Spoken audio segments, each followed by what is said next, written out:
Okay, let's talk about number 8. Use the discriminant to determine the type and the number of solutions. Negative 2x squared plus 5x plus 5 equals 0. So what does this mean? Well, the discriminant, if we write out the quadratic formula, negative b plus or minus square root b squared minus 4ac all over 2a. The discriminant is the inside or the argument or the radicand of the square root.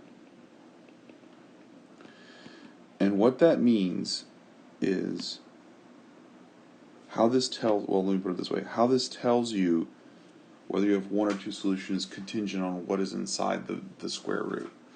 So if you take the square root of a number like 2, then you will end up with two solutions, right?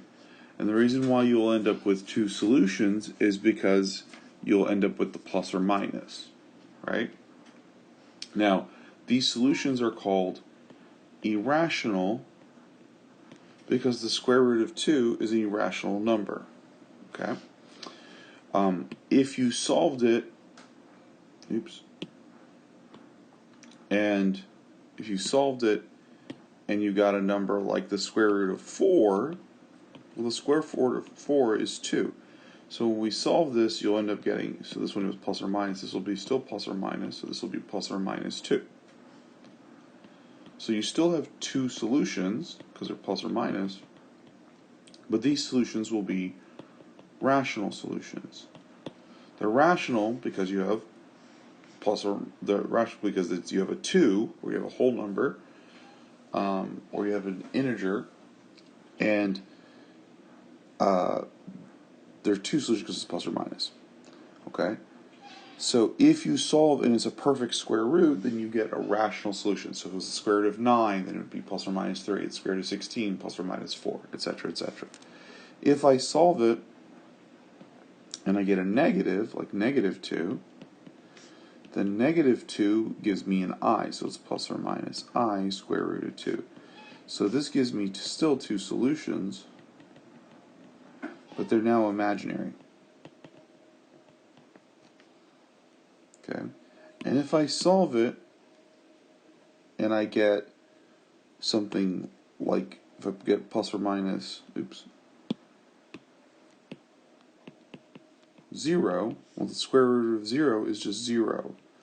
So you do get plus or minus 0, but what ends up happening is there is no solution. 0 is just one solution, because if you get plus or minus, plus 0 minus 0 is the same thing. So now you have one solution.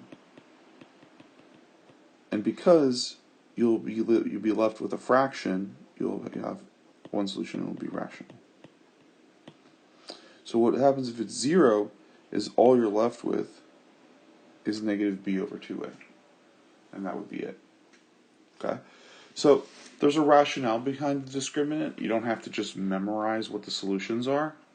If you get a square root and it's not a perfect square root, it's irrational. If you get a perfect square root, it's rational. If you get a negative inside, it's imaginary. And if you get 0, it's going to be one rational solution. So all I have to do now is take my numbers and just plug it in. So let's rewrite this equation. It's going to be negative 2x squared plus 5x plus 5 equals 0. And I just plug it in. So what I always like to do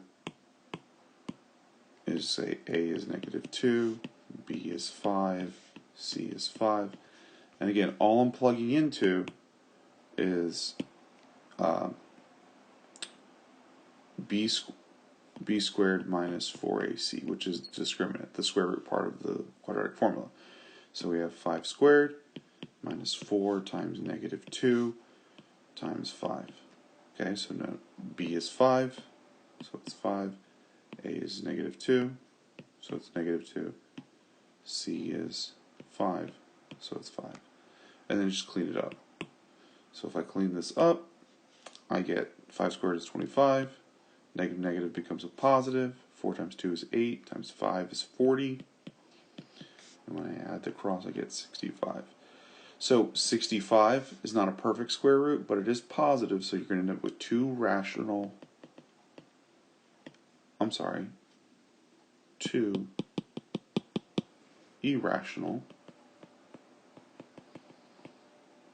roots.